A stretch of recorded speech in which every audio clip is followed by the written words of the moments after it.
പെരിയ ഇരട്ടക്കൊലക്കേസിലെ പ്രതികളുടെ കൂട്ടപ്പരോളിൽ ഗുരുതര ചട്ടലംഘനം.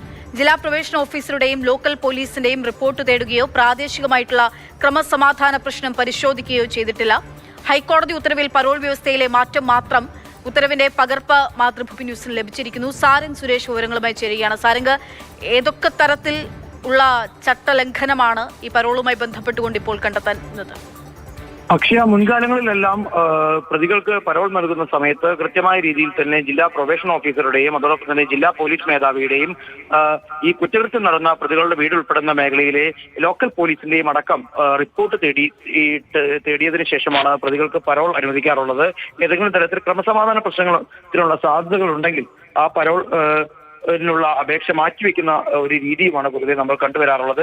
എന്നാൽ അതിൽ നിന്ന് തീർത്തും വ്യത്യസ്തമായി രണ്ടാം പിണറായി സർക്കാർ അധികാരം ഒഴിയുന്നതിന്റെ ഏതാനും ചില ദിവസങ്ങൾക്ക് മുൻപിൽ സാധാരണ രീതിയിൽ നമ്മൾ കാണുന്നതിൽ നിന്ന് വ്യത്യസ്തമായി വളരെ വേഗത്തിൽ ഹൈക്കോടതി നിർദ്ദേശം മുന്നിൽ വെച്ചുകൊണ്ടാണ് ഈ രീതിയിൽ ഒരു പരോൾ കൊടുത്തിരിക്കുന്നത്.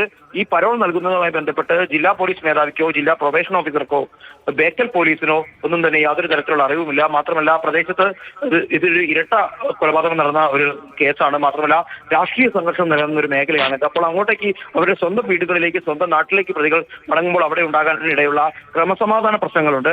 അതിനെക്കുറിച്ച് സ്പെഷ്യൽ ബ്രാഞ്ചിൽ നിന്ന് പോലും റിപ്പോർട്ട് തേടാതെയാണ് ഈ രീതിയിൽ പ്രതികൾക്ക് പരോൾ നൽകിയിട്ടുള്ളത് എന്നുള്ള ഞെട്ടിക്കുന്ന വിവരങ്ങളാണ് ഇപ്പോൾ പുറത്തു വന്നുകൊണ്ടിരിക്കുന്നത്. മാത്രമല്ല,